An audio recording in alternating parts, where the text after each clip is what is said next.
Sir Jalauddin Ahmad गणितशास्त्र, तर्कश, प्राकृतिक दार्शनिक, राजनेता, राजनीतिक सिद्धांतवादी, शिक्षावादी और एक विद्वान थे। वह अलीगढ़ आंदोलन के सदस्य थे और एमओ कॉलेज के प्रिंसिपल प्रोफेसर थे और भारत के अलीगढ़ मुस्लिम विश्वविद्यालय के रेक्टर थे। इन्होंने अलीगढ़ मुस्लिम विश्वविद्यालय के कुलपति के रूप में 3 पदों पर कार्य किया है। 1917 में उन्हें कोलकाता विश्वविद्यालय आयोग का सदस्य नियुक्त किया गया, जिसे शेल्डर आयोग भी कहा जाता है। वह ब्रिटिश भारतीय सेना के भारतीयकरण के लिए भारतीय संघर्ष समिति और शिक्षा आयोग के रूप में भी जाने वाली स्कीम समिति के सदस्य भी थे।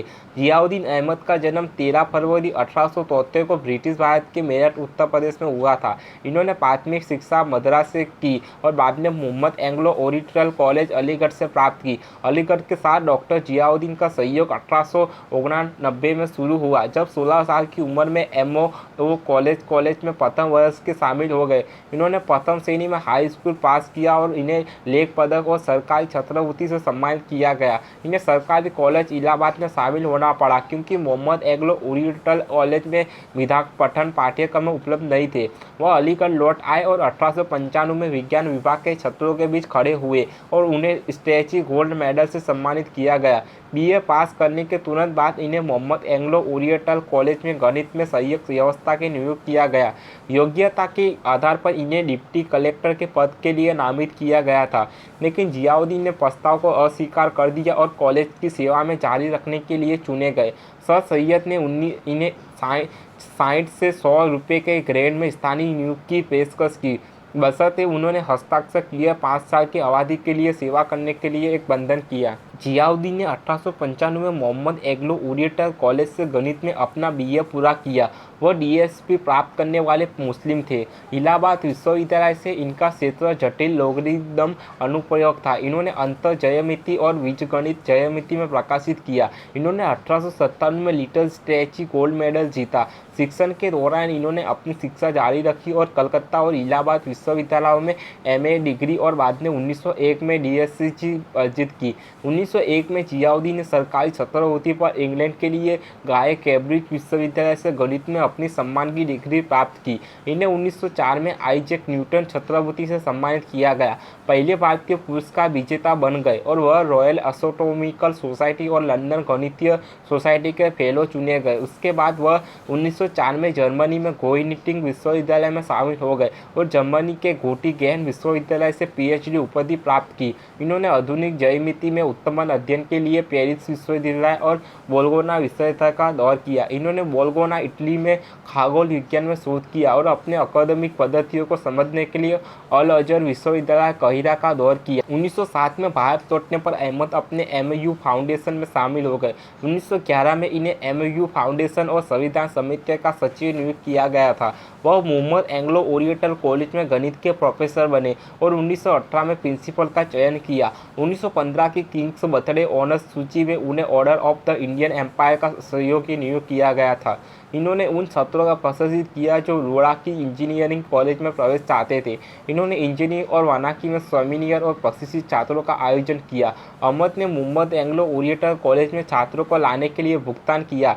सबसे उल्लेखनीय में से एक है शरद मोहन, जो कानपुर से सम्मानित थे और लखनऊ जाने की योजना बना रहे थे। अहमद ने मोहन की गणित प्रतिभा को देखा और एमओ कॉलेज में भाग लेने के लिए उन्हें और उनके परिवार को मनाने के लिए कानपुर गए। अहमद को एमओ जो कॉलेज में सहायक मास्टर नियुक्त किया गया था और 1913 में एक समय के लिए अभियान प्रिंसिपल के रूप में कार्य किया था। 1913 में भारत सरकार के संकल्प के समय 5 विश्वविद्यालय ने भारत में संचालित किया।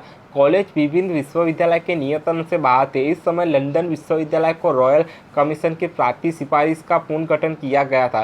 भारतीय विश्वविद्यालय को सुधारने के एक निर्णय 1917 कोलकाता विश्वविद्यालय आयोग के दूसरे विश्वविद्यालय आयोग के लिए नेतृत्व किया। आयोग के सदस्य सर जियाउद्दीन ने थ्रो गैगरी, रामस्य मोहित ने सर हाटोको डो हुनियल और सर आतुषो मुखर्जी। 1913 में भारत सरकार के संकल्प के समय भारत में केवल 5 विश्वविद्यालय थे और कॉलेज की संख्या उनके क्षेत्रीय सीमाओं के भीतर विभिन्न विश्वविद्यालय के नियंत्रण से बाहर थी। नतीजा उन अवधि में विभिन्न प्रशासनिक समस्या को ढेर कर दिया। सर आशुतोष मुखर्जी कलकत्ता विश्वविद्यालय के कुलपति थे। इन्होंने 1916 में विश्वविद्यालय में स्नातकोत्तर शिक्षा प्रदान करना शुरू किया, जिसे कि 1902 के विश्वविद्यालय शिक्षा आयोग द्वारा अनुशासित किया गया था। इसने सरकार का ध्यान आकर्षित किया है। इस समय तक लंदन विश्वविद्यालय के लॉर्ड हाल्टर की अध्यक्षता में रॉयल कमीशन की सिफारिश के अनुसार पुनर्गठन और सुधार किया गया था। इसलिए यह भारतीय विश्वविद्यालय को भी सुधार करने की आवश्यकता बन गई। इन सभी परिस्थितियों ने दूसरे विश्वविद्यालय आयोग के गठन का नेतृत्व किया, यानी कलकत्ता विश्वविद्यालय आयोग। 1917 आयोग ने स्कूल की शिक्षा में विश्वविद्यालय शिक्षा तक पूरे क्षेत्र की समीक्षा की। फेडरल आयोग ने यह विचार किया कि विश्वविद्यालय शिक्षा में सुधार के लिए माध्यमिक शिक्षा में सुधार एक आवश्यक शर्त थी। 1911 में एमओ कॉलेज को एक विश्वविद्यालय में बदलने के लिए केंद्रीय समिति की स्थापना की गई। राजा मोहम्मदा के अध्यक्ष सैयद अली बिगलाम के सचिव और अहमद के रूप में संयुक्त सचिव के रूप में कॉलेज को विश्वविद्यालय की स्थिति के लिए 30 लाख, जिसे 1915 में हासिल किया गया था। उस समय छात्र निकाय 1500 से कम था। अहमद को धन जुटाने के लिए भारत पर यात्रा की। अहमद 1934 में कुलपति चुने गए। 1946 तक शेष रहे, जो सबसे लंबे समय तक सेवा कर रहे वीसी बन गए। उन्होंने स्नातक और स्नातकोत्तर दोनों पाठ्यक्रम पढ़ाए। वह एमयू का एकमात्र शिक्षण वीसी थे। उनकी मदद से लाहौर में इस्लामिया कॉलेज की स्थापना हुई थी। अहमद ने कॉलेज के लिए इस्लामिया को कॉलेज पेशावर के लिए आधार लिखा। 1920 में मौलाना मोहम्मद अली जौहर, उनके भाई मौलाना शौकत अली के नेतृत्व में भारतीय मुसलमानों ने तुर्की में खिलाफत को बहाल करने के लिए एक आंदोलन शुरू किया। तुर्कों के पास खिलाफत के लिए कोई उपयोग नहीं था और उन्होंने मुस्तफा कमल पास को अपने नेता के रूप में चुना था। अरब इसे नहीं चाहते थे और अंग्रेजों ने इसका विरोध किया था। कांग्रेस पार्टी ने अपने प्रयासों का समर्थन किया और 9 सितंबर 1920 को एक प्रस्ताव पारित किया, जिसने असहयोग आंदोलन शुरू किया। इस आंदोलन को भारत में हिंदू मुस्लिम एकता के प्रतीक के रूप में सम्मानित किया गया था। 11 अक्टूबर 1920 को अली भाइयों ने स्वामी सत्यदेव और गांधी जी के साथ अलीगढ़ का दौर किया। इन नेताओं को एमओ कॉलेज स्टूडेंट यूनियन को संबोधित करने के लिए आमंत्रित किया गया था। छात्रों ने ब्रिटिश सरकार के साथ असहयोग के समर्थन में एक प्रस्ताव पारित किया। तुर्की के प्रति ब्रिटिश दृष्टिकोण की निंदा की मांग की। कॉलेज सरकार को कोई अनुदान स्वीकार नहीं करेगा और इलाहाबाद विश्वविद्यालय के साथ संबंधता को बंद कर देगा। इसके अलावा संकल्प ने एमओ कॉलेज को सरकार के स्वतंत्र राष्ट्रीय विश्वविद्यालय में बदलने के लिए कहा।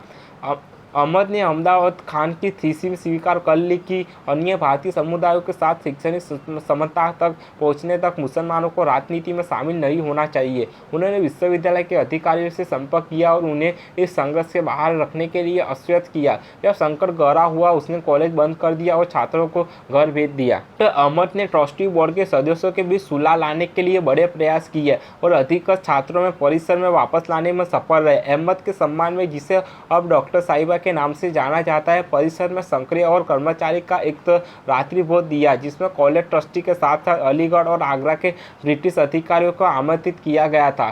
ख्वाजा अब्दुल मजीद उन ट्रस्टी में से एक जिन्होंने प्रारंभ में उनका समर्थन नहीं किया, कहा, मैं प्रधानाचार्य में रूप डॉक्टर साहिबा की नियुक्ति के खिलाफ था, लेकिन उनके नेतृत्व में हुआ सुधार ने मुझे विश्वास दिलाया है कि यह छात्रों भविष्य के लिए अच्छा होगा। कर्मचारी, मनन सचिव, जनता और सरकार के साथ संबंध थे। डॉक्टर अहमद ने एक लोकप्रिय आंदोलन का विरोध किया था और मुस्लिम जनता को अलगावा करने का जोखिम उठाया था। उन्हें एक लोकप्रिय आंदोलन का समर्थन करना और सरकारी सहायता खोने का या सरकारी सहायता के साथ एक मुस्लिम विश्वविद्यालय की स्थापना के बीच चयन करना पड़ा।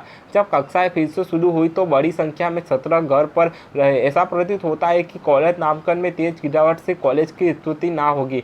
डॉक्टर साहिबा ने कई शहरों का दौर किया और अधिकतर छात्रों को वापस लौटाने के लिए मनाया, जबकि नए छात्रों ने दाखिला लिया। हालांकि डॉक्टर अहमद ने उन लोगों को क्रोध को अर्जित किया जिन्होंने उसके बाद उनका विरोध करना जारी रखा। उसी समय उन्हें एक ठोस आधार मिला जो उन्हें समर्पित करता था। दिसंबर 1920 को मुस्लिम विश्वविद्यालय अधिनियम पारित हुआ और इस प्रकार एमओ कॉलेज अलीगढ़ मुस्लिम विश्वविद्यालय बन गया। राजा मोहम्मद पहले कुलपति और अहमद कुलपति बने। राजा साहिब विशेष रूप से डॉक्टर साहिबा के पक्ष में, पीवीसी बनने के पक्ष में नहीं थे, बल्कि एक अंग्रेज पसंद करते थे। जब कोई यूरोपियन इस स्थिति को स्वीकार करने में इच्छुक नहीं था और कोई अन्य सक्षम मुस्लिम उपलब्ध नहीं था, तो उन्होंने डॉक्टर अहमद को स्वीकार कर लिया। विश्वविद्यालय अधिनियम ने कहा कि पीवीसी विश्वविद्यालय के प्रमुख शैक्षणिक अधिकारी बन जाएंगे। यह आगे निर्धारित किया जाएगा कि कुलपति की अनुपस्थिति की पीवीसी अकादमी परिषद के अध्यक्ष के रूप में कार्य करेगी। डॉक्टर साहिबा और राजा साहिबा अक्सर विश्वविद्यालय मामलों के प्रबंधन पर अलग अलग विचार कर रखते थे। एक साल बाद राजा साहिबा ने इस्तीफा दे दिया और नवाबजादा अफ्ताब अहमद खान बीसी बने। 1922 में डॉक्टर साहिबा को राज्य विधानसभा में फिर से निर्वाचित किया गया। 1915 तक वह सार्वजनिक मामलों और तकनीकी और व्यावसायिक शिक्षा में रुचि लेते रहे। 1919 और 1922 में उन्हें इलाहाबाद विश्वविद्यालय के प्रतिनिधि के रूप में यूपी की विधानसभा सदस्य नियुक्त किया गया था। उन्होंने 21 और 22 अप्रैल 1935 1935 को मरीसाना इस्लामिया स्कूल में मरेरा में आयोजित दूसरे मुस्लिम कबीरा सम्मेलन की अध्यक्षता की। 1924 में वह उत्तरपूर्वी विधानसभा के लिए मैनापुरी, एटा और फर्रुखाबाद के मुस्लिम निर्वाचन क्षेत्र में चुने गए थे। अहमद ने 1930 में केंद्रीय असेंबली के सदस्य चुने गए थे। उन्हें बार बार विविध निर्वाचन क्षेत्रों में निर्वाचित किया गया था और 1947 तक केंद्रीय विधानमंडल में कार्य किया गया था। 1947 में वह केंद्रीय असेंबली मुस्लिम लीग के मुख्य कार्यकर्ताओं में से एक थे। इन्होंने संसद में भारतीय विदेश संबंध अधिनियम का प्रायोजित किया। अहमद ने भारतीय रेलवे के लिए और भारतीय रिजर्व बैंक के साथ बजट पर काम किया। जब भारतीय रिजर्व बैंक की स्थापना हुई तो वह कानून और अधिक कुशल कार्य करने के लिए आगे बढ़ने में शामिल थे। डॉक्टर अहमद स्वतंत्र रूप से स्वतंत्रता पार्टी के सदस्य थे, जिनमें हिंदू और मुस्लिम और सिख शामिल थे। जब इस पार्टी को भंग कर दिया गया तो वह मुस्लिम लीग में शामिल हो गए और इसके संसदीय सचिव के रूप में कार्य किया। जियाउद्दीन अहमद की 22 दिसंबर 1947 को लंदन में उनकी मृत्यु हो गई। उनके शरीर के रूप में अनुरोध किया गया था, जिसके बाद अहमद को अलीगढ़ में दफनाया गया था।